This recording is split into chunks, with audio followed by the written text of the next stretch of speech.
ముఖ్యంగా ఈ రాష్ట్రంలో ఈరోజు స్వయంగా ప్రభుత్వానికి నేతృత్వం వహిస్తున్న ముఖ్యమంత్రి గారు ఆయన మంత్రివర్గ సభ్యులే ఏ రకంగా ప్రజా సంపదని కొల్లగొడుతున్నారు, ఏ రకంగా ప్రజా సంపదని దోపిడీ చేస్తున్నారు ఆధార సహితంగా వారికి పూర్తి స్థాయిలో వివరించి విడమర్చి ఆధారాలను కూడా సమర్పించి చర్య తీసుకోవాలని కోరాం. ముఖ్యంగా ఈ రాష్ట్ర రెవెన్యూ మంత్రి పొంగులేటి శ్రీనివాసరెడ్డి గారి కుటుంబానికి సంబంధించిన రాఘవ కన్స్ట్రక్షన్స్ అనే కంపెనీ గత 2.5 సంవత్సరాలుగా నిరాటంకంగా ఎక్కడైతే నిషేధిత ఆజ్ఞలున్నాయో జంట జలాశయాలు గండిపేట, ఉస్మాన్ సాగర్, హిమాయత్ సాగర్ పరిధిలో 10 కిలోమీటర్ల పరిధిలో ఎక్కడా కూడా మైనింగ్ చేయడానికి, క్రషింగ్ చేయడానికి వీల్లేదని నిబంధనలుంటే వాటిని తుంగలో దొక్కారు. అట్లాగే ఓఆర్ఆర్ పరిధిలో కిలోమీటర్ పరిధిలో మైనింగ్ చేయడానికి వీల్లేదనే ఉత్తర్వులుంటే వాటిని తుంగలో దొక్కారు.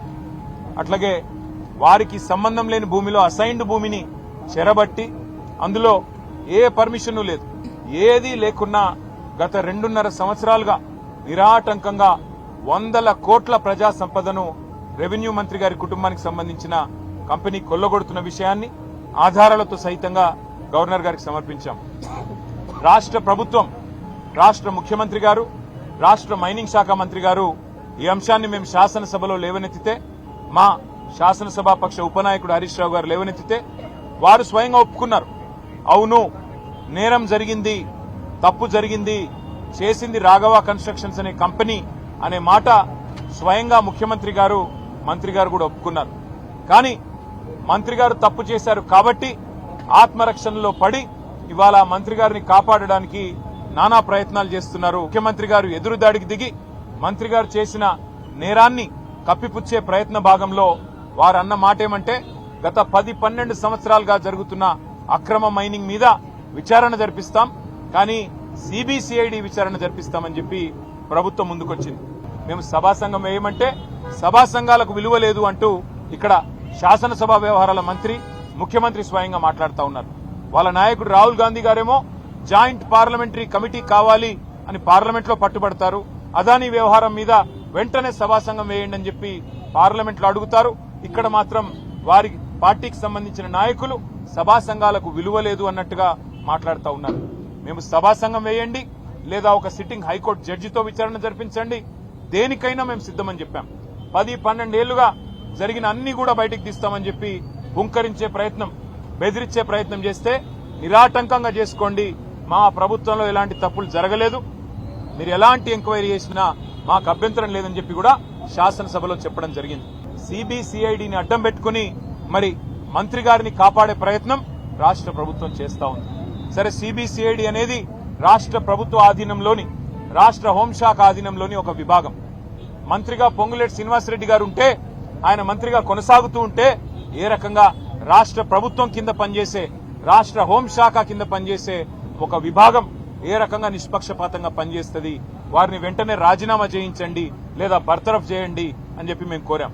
కానీ ఉలుకు లేదు, పలుకు లేదు. అవినీతి మీద ప్రశ్నిస్తే నిన్న శాసనసభ నుండి మమ్మల్ని సస్పెండ్ చేశారు. ఇవాళ మా శాసన మండలి సభ్యులందరినీ, మా ఫ్లోర్ లీడర్ గారిని, మా కౌన్సిల్లో మా ఆపోజిషన్ లీడర్ గారిని, మొత్తం శాసన మండలి సభ్యుల్ని, వారిని కూడా ఈరోజు నియంతృత్వ పోకడలను తలపిస్తూ వారిని కూడా సస్పెండ్ చేయడం జరిగింది. 100 కోట్లు ఎట్లా ఈ ప్రభుత్వంలోని ఒక పెద్దలు కొల్లగొడతా ఉన్నారు. ప్రభుత్వ పెద్దలే గద్దలుగా మారితే, రక్షకులే భక్షకులైతే సామాన్యుడికి దిక్కెవరు? అందుకే మీరు ఇంటర్వ్యూని కండి. మీరు ఈ ప్రభుత్వం ఏదైతే ఉన్నదో మీ పేరు మీదే నడుస్తోంది, కౌన్సిల్ ఆఫ్ మినిస్టర్సే మీ పేరు మీద ఉన్నది. కాబట్టి మొత్తంగా మీరు వెంటనే జోక్యం చేసుకుని ఈ మంత్రి గారిని బర్తరఫ్ చేయాలని చెప్పి గవర్నర్ గారిని డిమాండ్ చేశాము.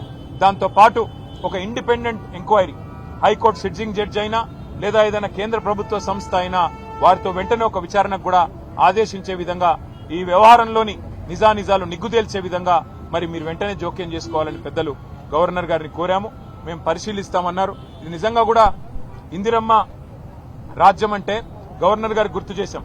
ఇదే గవర్నర్ గారు గతంలో ఎమర్జెన్సీ రోజుల్లో 19 నెలలు ఆనాడు జైలు జీవితం అనుభవించారు. సార్, ఆనాడు మీరు ఎమర్జెన్సీలో ఏ ఇందిరమ్మ నియంతృత్వ పోకడల వల్ల మీరు జైలుకు పోయినారో, ఇవాళ అదే పోకడలు, అవే నియంతృత్వ లక్షణాలు ఇక్కడ కూడా కనబడతా ఉన్నాయి.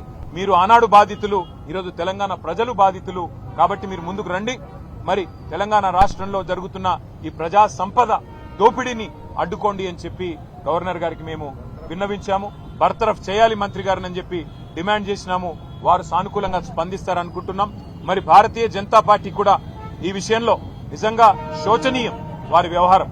వారు నిన్న ప్రభుత్వానికి వంత పాడడం శోచనీయం. మరి ఇప్పటికైనా గవర్నర్ గారు స్పందించి మరి ముందుకొస్తారో లేదో చూడాలి. మేం మాత్రం ప్రజాక్షేత్రంలో ఈ ప్రభుత్వ దోపిడీని ఖచ్చితంగా నిలదీస్తూనే ఉంటాం, ఎక్స్పోజ్ చేస్తూనే ఉంటాం. తప్పకుండా వీరిని వదిలిపెట్టకుండా న్యాయం జరిగేదాకా పోరాడతామని చెప్పి మీ అందరి ద్వారా తెలియజేస్తాం.